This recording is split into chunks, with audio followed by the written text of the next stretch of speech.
किसी ने बड़े कमाल की बात कही है कि आलसी वो नहीं होता जो कुछ नहीं करता, बल्कि आलसी वो भी होता है जो अपने काम से ज्यादा काम कर सकता है लेकिन करता नहीं है।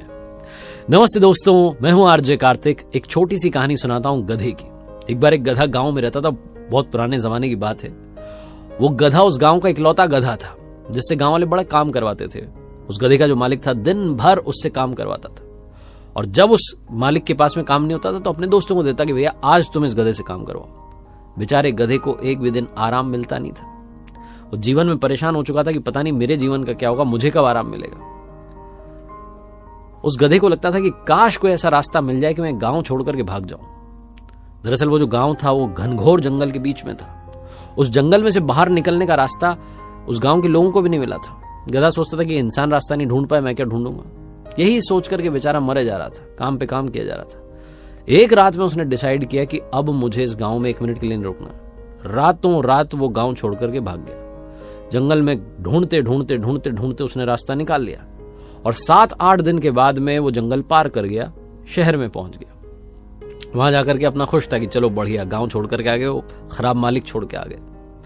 इधर गांव में जब लोगों को मालूम चला कि गधा भाग गया है तो ये बात जंगल में आग की तरह फैल गई कि गधे ने रास्ता ढूंढ लिया, हम इंसान नहीं ढूंढ पाए।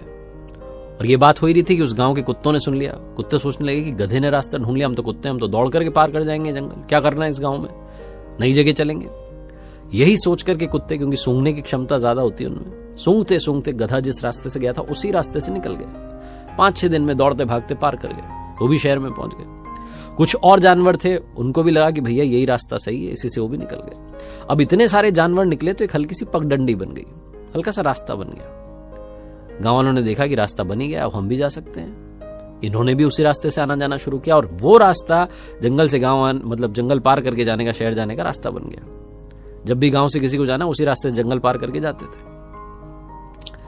जमाना बीतता जा रहा था। गांव के मुखिया ने सोची कि अब हम सड़क बनवाते हैं।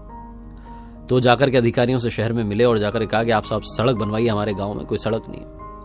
अधिकारियों ने इंजीनियर को भेजा। इंजीनियर गांव में आकर के मौका मुआयना कर रहे हैं, देख रहे हैं, नक्शा वक्शा बना रहे हैं। तब एक आदमी उनके पास में गया और जाकर कहने लगा कि सर आप क्या ये नक्शा बना रहे हैं और रास्ता ढूंढ रहे हैं, सुनो ये हल्की सी पगडंडी है, इसी से हम गांव वाले शहर जाते हैं जंगल पार करके, इसी पर आप बढ़िया ही सड़क बना दीजिए। उस इंजीनियर ने पूछा एक बात बताओ, ये रास्ता सबसे पहले किसने खोजा था? तो गांव के आदमी ने चौड़े होकर कहा साहब ये तो सबसे पहले गधे ने खोजा था, उसके बाद कुत्ते गए इस रास्ते से, फिर बाकी जानवर, फिर हम लोग गए, तब से चला आ रहा है। वो इंजीनियर जोर जोर से हंसने लगा और कहने लगा कि इसमें कोई डाउट नहीं, कोई शंका नहीं कि ये रास्ता सबसे पहले गधे ने खोजा था। ये रास्ता जंगल पार करने का सबसे लंबा रास्ता है। भाई साहब आप चिंता मत करो, हमने छोटा रास्ता खोज लिया है, अब आप उसी रास्ते से हम सड़क बनाएंगे, आराम से शहर जाना, जल्दी शहर पहुंचोगे, लंबा रास्ता लेने की जरूरत नहीं है। वो बहुत लंबा रास्ता है। कहानी बहुत छोटी सी है, लेकिन आप भी सोचिए कि ऐसा तो नहीं कि आप वो गधे ने जो रास्ता बना दिया उसी पे चले जा रहे हैं। हमेशा दूसरों के बताए हुए रास्ते सही नहीं होते। अपना रास्ता जीवन में कई बार खुद बनाना होता है। कई बार सुनी सुनाई बातें होती हैं, हम उसको सच मान के बैठ लेते हैं। कई बार हमें लगता है कि लीक सेट के कुछ कर नहीं पाऊंगा, सब इसी को करते हैं, मैं भी यही करूंगा। ऐसा नहीं है। अगर आप कुछ नया करना चाहते हैं, क्रिएटिव करना चाहते हैं, सक्सेसफुल होना चाहते हैं, तो अपना रास्ता आपको खुद से बनाना होगा, अपना रास्ता खुद से ढूंढना होगा। यही बात ये कहानी सुनाती है, सिखाती है। एक बार फिर से बस वही बात याद दिलाऊंगा जो अक्सर कहता हूं, ऊपर वाले के आशीर्वाद के साथ, अपनों के प्यार के साथ और अपनी सच्ची मेहनत के साथ, 100% हार्ड वर्क के साथ कर दिखाओ वो जैसा कि दुनिया करना चाहे आपके जैसा।